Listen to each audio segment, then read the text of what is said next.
befinden sich im Zuhörermodus. Welcome to our roundtable from part identification to implementation to serial production. My name is Damir Buchbender and I'm the head of product management for additive manufacturing at TRUMPF and will be your moderator today.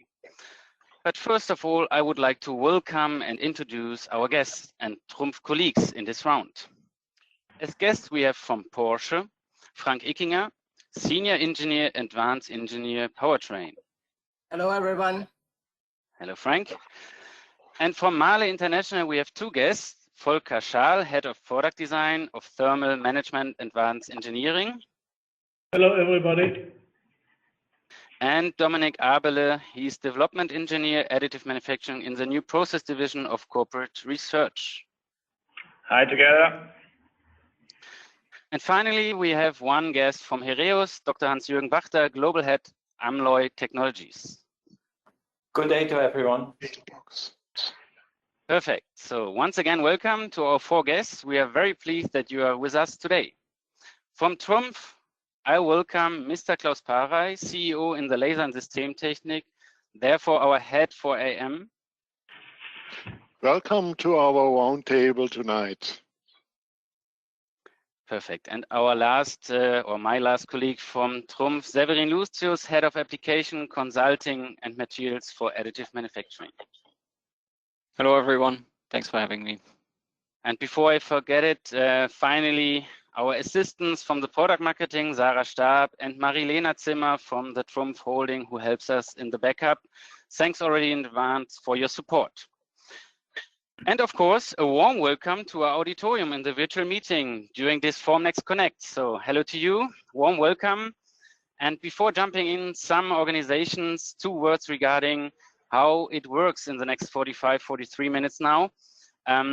So we will now start the roundtable discussion, but meanwhile, there's always the possibility for the auditorium to ask questions in the chat. In the question field you see in the GoToWebinar tool. We will have a look the whole time at the chat and bring the question to the roundtable. So please type it in when you see something, when you hear something where you want to ask something, we will bring it to the roundtable. And if we are not able to answer everything today, we will answer it afterwards per email. So don't worry, no questions will be left. Yeah, so let's start. And I'm very, very pleased about our topic today, from part identification to implementation to serial production. In my point of view, it's really the challenging way for additive manufacturing to become a more bigger production technology, to find more serial production applications. And this way there, it's challenging. And today we brought 2 projects in this round.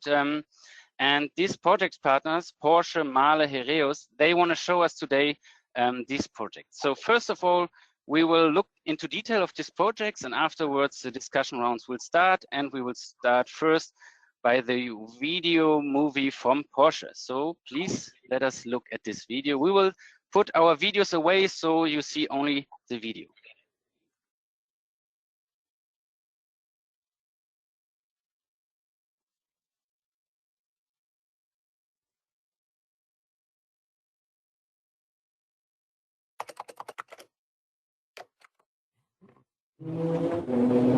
And for, of all cars, the fastest additive manufacturing.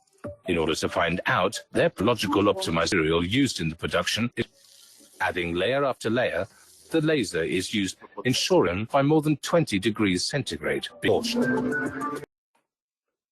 In the video from Porsche for design freedoms, which additive manufacturing offers, which none of the removal technology can offer, we are also working with new materials, because that's an additional option which the additive manufacturing method can offer to everyone.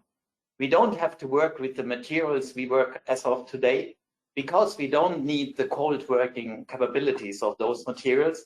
We can directly bring near net shape the components we want to use in an application.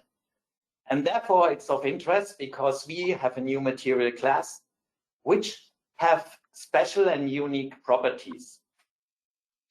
As you can see here, normally if you melt the material and cool it down, it crystallizes and you get the typical metal structure as it's shown on the left-hand side of the slide. What we do is we cool the material, the melt, down so it freezes. We also reserve with a high elevation. We are here at 2%. And with this, our material can store a lot more energy and can release this energy too, which is shown as an example in the short video given on the right-hand side. A high, so quite nice, is the guitar bridge, which you see in the next slide. It's the first printed 3D printed guitar bridge with our material. And because we don't have any grain boundary, video and voice all together. I think these both presentation videos gave us a very, very good overview of what kind of projects it were. And before going more deeper into it, I have this real process combination to unique new properties. Yeah, so two different ways, two total different ways to come to new application, and this is very interesting. So first, I would like to ask a question to Mr. Ickinger from Porsche. How did you get in touch with AM, and where do you see your added value compared to conventional production? Yes, we at Porsche are using AM or 3D printing, or as it was called, early rapid prototyping, since the early 90s of the last century, especially in the development phase for prototypes or for special applications such as flow investigation, installation testings, and something like that. Additive manufacturing offers for us at Porsche great potentials in the area of product and process innovation, as well as for new business models, lightweight construction, functional integration. Examples for product innovation, as we see on the piston of the GD2 RS, while agile development and flexible production are benefits in the area of process innovation, new business field on the market for classic Porsche cars. And where do you see, do you have the same common added value like Porsche, or perhaps another view or in addition to this view? We started, like Mr. Ickinger said, we started in the prototype shops since more than 15 years. And our department, the advanced engineering department, for example, our task is to search for new and to stay in the future competitive. And so there's one task for us to look for this process. And so we get in touch with the AM process. And on the other side, we get in touch with the OEMs on conferences, for example, with Porsche, like Mr. Ickinger told. And in this discussion with Porsche in this way, we have the same opinion that AM can bring advantages for our products and our customers, but we can only convince together with high performance parts, not only with show parts. And so the Lighthouse projects are necessary to convince external and internal partners. Okay, perfect. If we look a little bit more deeper into our project together, we had challenges. Of course, we had challenges. But from your side, perhaps Mr. Ickinger first, what were for you the biggest challenges and complicated steps during this project? Yes, the biggest challenge was to develop the printing process, in my opinion, for this special material, because there were no existing parameters for the printing machine and for this piston material. We have to find a process parameter with a great process window, which is working on similar machines to get a good repeatability, and this takes a few time. Another challenge was the durability of the piston in this high performance engine. But the endurance test was successfully passed, and so for us it was the admission ticket to use this technology in the future for highly stressed parts. Okay, and for Mahle in this project, the same challenges or others, perhaps different ones? We have the same challenges, but some additional challenge is the missing standards we have today. and the process is not economic enough for today for the automobile industry, for the high volumes we need in the automobile industry when we told about more than 100,000 parts a year. And the quality process is a new step where we have a lot to do. For example, the testing as accurate as necessary, as cheap as possible. So in the past we say, produce quality, not test it. And so we have to find the right way. But you said not economical right now, so part per cost or cost per part at the end. But do you see, Mr. Schaal, big potential for you in the automotive sector if we decrease the cost per parts in the future? Yes, we see a lot of potentials. For example, for the small series and for the after-sales market and for the toolings or for the parts in the machineries in the production series. Okay, perfect. And now coming to Mr. Wachter, Heraeus, a little bit different, material driven, I would say.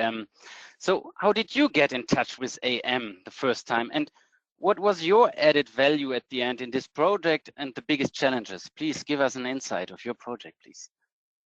Yes, Heraeus in general as a material and technology company is always looking for new technologies to serve the markets, because our clients and customers come often with new requirements in regard to performance of their product. And we are limited, at least sometimes, in materials, which can offer a better performance in the application later on. And therefore, new materials is a trigger also to use new technologies. And especially with the additive manufacturing, as mentioned, we are producing near net shape. And all material which were developed right now or up to now are compromised, because you need cold working capabilities, you need machining capabilities, should be easy to machine, and so on, but maybe it's not good for the final application. And that's exactly where we come in touch with the additive manufacturing method. And our material, even we are now promoting in the market, would not be able to be cold work. So we need a near net shape technology, and therefore additive manufacturing is the only way to produce components. Okay, great. And so in which direction are going the applications for you with this kind of materials? What are you looking at? I mean, in the video or in the presentation we saw already a little bit. Could you please identify this a little bit more? For sure, I can go a little bit deeper in these applications or in the requirements from the market. I mean, on one hand, we have the medical technology market, and implants is very important that they have elasticity, because a young modulus, now it's a little bit technical, because a young modulus from the today's material of titanium or steel is very high. And due to the elasticity and the high strength our material has, we have a low young modulus, and it's much closer to the young modulus of the bone. And therefore, it's the best material to be used as an implant. Other applications, what we mentioned is a deep temperature resistivity. So our material stays elastic and ductile at deep temperatures. So especially for space application, Mars, moon robots, it's the material, because you have deep temperatures, but also high temperatures. And that's also what our material withstand is, high temperature. I don't mean temperature above 1000 degrees C, because our material is metastable and only stable at around 350 degrees C. But exactly that's what is needed in such application. We do have gears, especially if it comes to robotics, harmonic drives, which is a special drive, which is very exact and detailed. So you need a lot of elasticity, which the today's materials come on their limits. And that's exactly where our material is now tested in an application. Fantastic, great. Yeah. So, I mean, we heard now from different side benefits due to 3D printing. Mr. Lucio Severin, our head is consulting. I mean, you are faced every day with applications, requests, projects with customers, future potential customers. If you would summarize the benefits for AM? What are for you the, I don't know, 1, 2, 3, or 5 or 10 most benefits? I don't know. What do you see? I would actually bring it up. Sorry, Severin, you are interrupted. Down to one, and I think we've Once seen again, this now. very well in the videos from Porsche. No, can you hear me now? No, yeah, restart, please. Okay. So, yeah, sorry. So, I think we've seen this in the videos already from Porsche Mahle, but also from Mr. Wachter, Heraeus. The incredible flexibility that the process offers is, I think, its biggest strength. And it's not just the flexibility in the materials or the designs that enable completely new applications, but also flexibility in production. As Mr. Schall has mentioned, you can go from a single part to a small series production on the same machine. You can switch production in every run without having to change tools or having to do any adjustments on the machine. And I think this is a great benefit of the technology. Good, very good, very good. I'm looking at the project partners. Does our head of consulting have some benefits in your point of view? Do we miss something?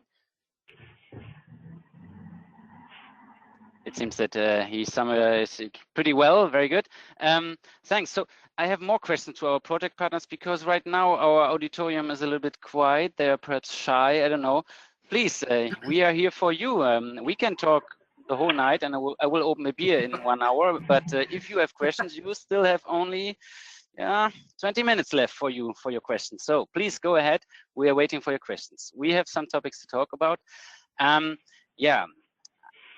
If you look at this project, this partnership, dear partners, in my point of view, I hear a lot of times it's a mind change game for AM in the whole company, that our developers understand that they don't have to design like for casting. Now it's AM, and it's really complicated. It's a long way. So in your point of view, perhaps first, Mr.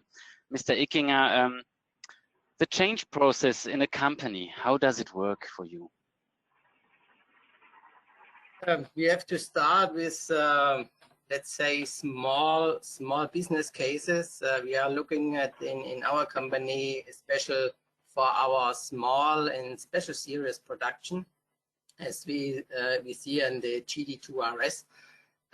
This will be, in our opinion, the first step, because for these projects, for these cars, we do a special equipment, often we do a special equipment, and therefore we need also often tooling. And for these small quantities of cars, it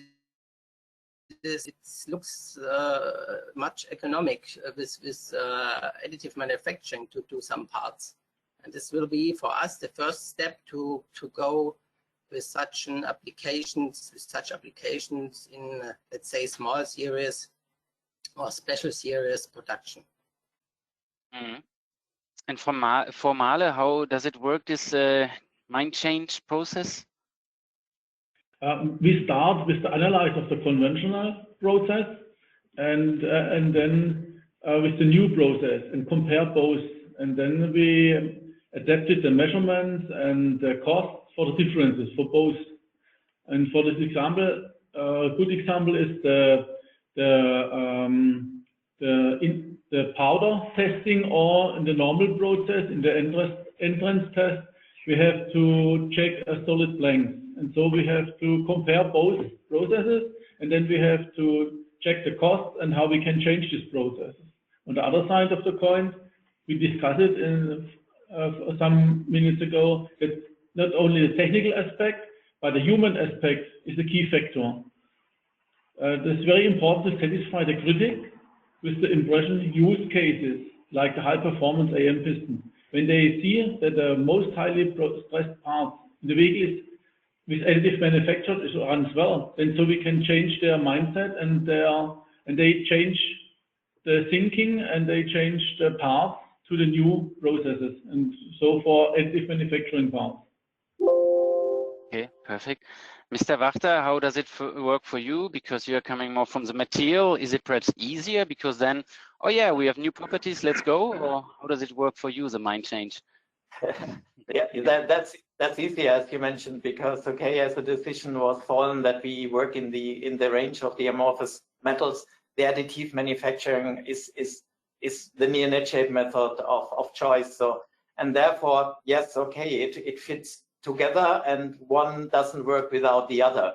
So because it's a new business and we are creating new markets for us, so also our clients have some interest to use these materials, and so additive manufacture always comes with it, because it's the only method as to get components or parts, and so it's a win-win situation of technology and material, because only so we can offer new potential new applications or performance in applications for our clients, which they couldn't achieve with the materials as of today. And that's exactly what is of interest, because we generating new market demands as a new business. Okay, perfect. And if I'm looking to our title of this session today, of this roundtable, at the end, serial production, we all are optimistic and believe in it, and we work into this direction. Mr. Parey, so how would you describe the actual status of TRUMPF additive manufacturing regarding this future goal and aim serial production? Important question. Yes, generally speaking, in most applications, additive manufacturing is still on its way from rapid prototyping to serial production. Of course, there are branches like dental or like medical business where 3D printing is the technology to choose for serial production and outperforms the conventional methods for production. Looking on other branches like automotive industry, we still have to do some homework. A major obstacle is cost per part, as already discussed today. And here we do have to improve production costs dramatically to trigger the introduction into serial production. But doing that, we are opening a real big door for additive manufacturing also in automotive industry. And what will help to do that, for example, one example is multi-laser systems will be one tool to choose for improvement. And another point which is very important for serial production is, of course, robustness in the process. This is, again, a key factor to step in to serial production. Yeah, thank you, Mr. Parey. I think productivity, reproducibility, robustness, three key factors, quality assurance, of course, as well, very important for serial production. And at the beginning of our title of Roundtable, it's part identification. So I hope that we are not stopping with one piston or several piston. And what about future projects regarding our partners here? Do you feel safe in implementing another project without these project partners? Are you now mature, experienced enough to do it all by your own? What is your opinion about this? Perhaps we start this time with Mr. Wachter. Yeah, good question. No, in general, what has to be done is really to work with partners, as we have learned and mentioned today very often. It's one hand is design options and freedom you have, but on the other hand, you can also combine different components maybe and produce it in one. And on the other hand, we also want to improve maybe right now the tolerance range we do have, because due to some obstacles we sometimes see in the 3D printing process as of today, maybe we are going not close to the tight tolerances you could achieve in a product, because as we know, less material to be lasered or molten together, as faster is the process, as more cost efficient the process is.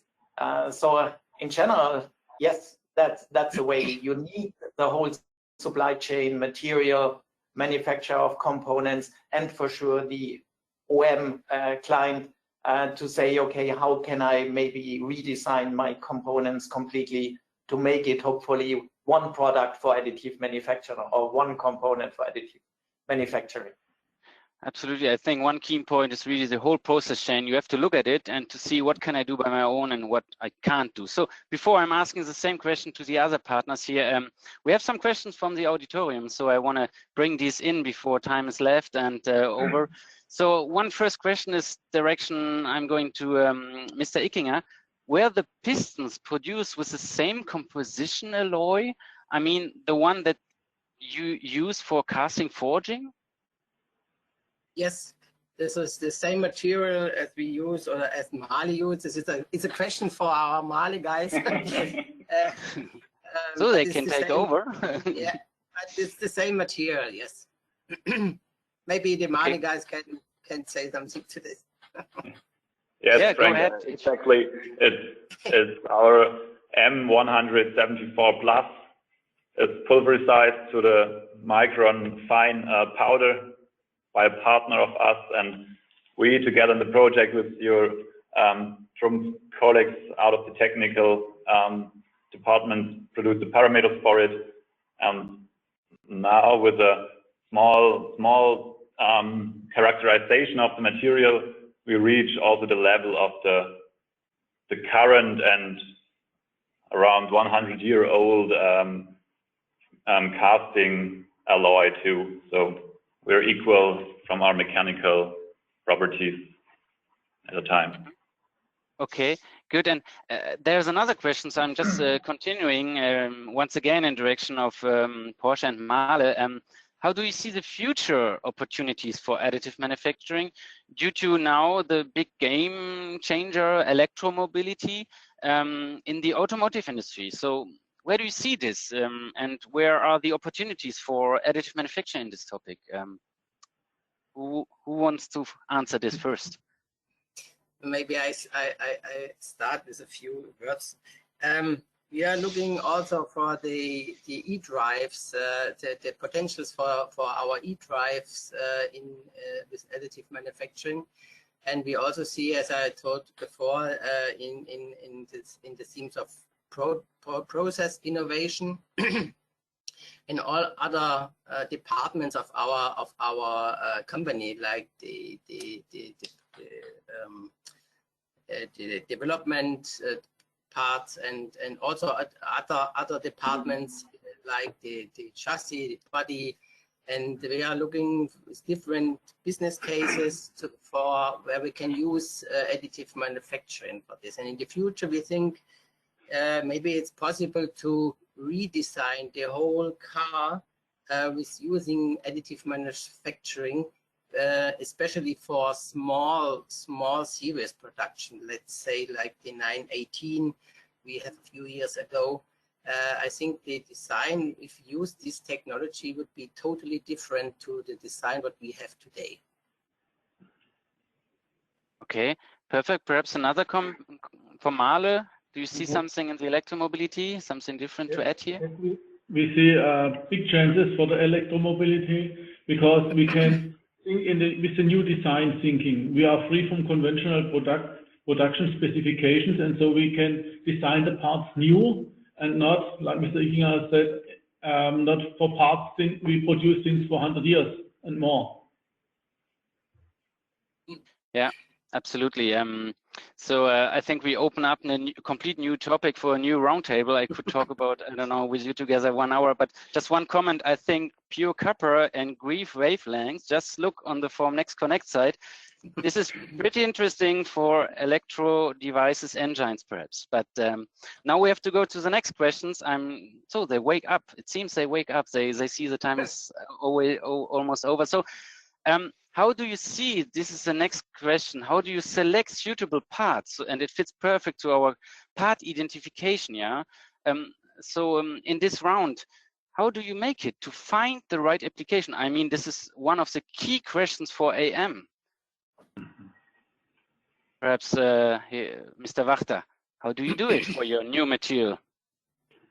Right now, it's more or less that the market reacts on the product, which is a nice position to be honest. So the market at least comes to us and find us because we offer certain properties, which is only possible with the additive manufacturing. And so we are getting in touch and designing all the components completely new together with the partner. And the nice thing is, normally those clients or markets who are contacting us, they know exactly that this is a project, yeah, and it's not certain that the outcome is maybe always positive, even if it's up to right now. But for sure, there will be also some negative things or some challenges which we have to overcome, and that's also some challenges maybe which could be overcome by developing the additive manufacturing methods further. And that's exactly where we need the partnership also with TRUMPF, by example, to have maybe better control in quality by powder bed monitoring or whatever is, or melt monitoring, whatever is possible, at least to guarantee the quality of the components produced. Okay, perfect. Perhaps, Severin, in short words, I know that we are a user of additive manufacturing as well for our products. Perhaps you could just summarize how we did it. I know it was challenging, it took time. Severin. Yeah, absolutely. So we've made the same journey internally when we started getting back into 3D printing. We said, okay, we have to use this technology in-house to also prove that the technology is suitable for serial production and that it does meet the requirements of a challenging customer that TRUMPF can be itself. So what our consultants are doing, they're also active internally, helping our development departments identify parts that are suitable for 3D printing and that we can actually leverage the benefits of the technology on, so that we can make them cheaper, so that we can make them more functional, or build parts that just weren't possible before. So this is something we're doing internally, just the same way as we do for our external customers as well. Okay, perfect. Thank you. So I see there is another question, and I would like to bring it because it's a very interesting question in my point of view. So the question is, what is the bigger challenge in implementing AM in serious production? Is it first part identification and the internal change process from conventional technology to AM, or is it reducing cost per part, second, or is it part quality and process stability, third? So who has a priority? What are the most challenging things? Part identification, reducing cost per part, or part quality? We heard already, we want to try to fight or challenge both the 3 points. I think all of them are very important. Mr. Pare, perhaps you have an answer to it. I think all the 3 are very important. Yes, I totally agree. And but looking on the first point, I do believe it is very important that we make this switch in thinking of our engineers, and they do have to think in the possibilities of 3D printing to really enable all what is possible with 3D printing. So that's a very important point in my feeling. And we at TRUMPF, Mr. Lucius already mentioned that, are ongoing searching for parts where we put in this new kind of thinking to enable innovations in function, in costs, and in quality. Yeah. Someone another opinion or in addition to this? I mean, I think it was a good summary. Yeah. Okay, there's another question to Porsche. Now we see the piston are increasing the horsepower of a sports car. I think it was something like 30 or 40 horsepower. And as the development goes in the direction of battery cars, what kind of components would be possible to produce in AM on the new e-cars? I mean, it's a little bit going into the direction before electromobility. Do you have already some applications in your minds? Yes, of course. We are just looking for such things like functional integration on the e-drive, because you also have, let's say, thermal management parts. Yeah, thermal management parts, and also using 3D printing. Also, let's say in castings like binder jettings, using for a new design of heat management for our e-drives. And this is a much important thing. And as you said before, the green laser with the copper is also a new field where we are looking for or looking at. There's directly another question. It seems that the piston is a very important topic today. And I think you already answered it, but I bring the question because I want to be polite to our auditorium. So when does the piston is going into serious production? The printed one. Yes, we are, as I told you before, we are looking this for the next small series production. Let's say like the GT cars, like the GT2 RS or like GT3. These are the possibilities where we are looking at for such an application. Okay, perfect. So yeah, we have only 2 minutes left, and we were interrupted by all the questions. Okay, I see there's another question. We will take this one, and then a last question to Mr. Pare. We can make it a little bit longer, as far as I know. So, what is the service temperature for the Porsche piston, and what is the material mechanical performance at this temperature? Very technical. I don't know. A very brief answer, please, if you can now. If not, we will bring you in the contact afterwards. I think I can connect you to my answer from a few minutes ago. One of the highest temperature at the piston itself are around 300 degrees. 300 degrees averaged over a long time. And as I said before, we have the same level of mechanical properties than our casting materials. So yeah, I also can tell you some technical data like the stresses in megapascal, but I think if we talk about the equal material specification, then the cast part is said everything what the printed piston can handle with. Yes. Yeah, perfect. Okay, thank you. I mean, our contacts are in the formnext Connect platform. If we have further questions to the specialists here, just go ahead, please, auditorium.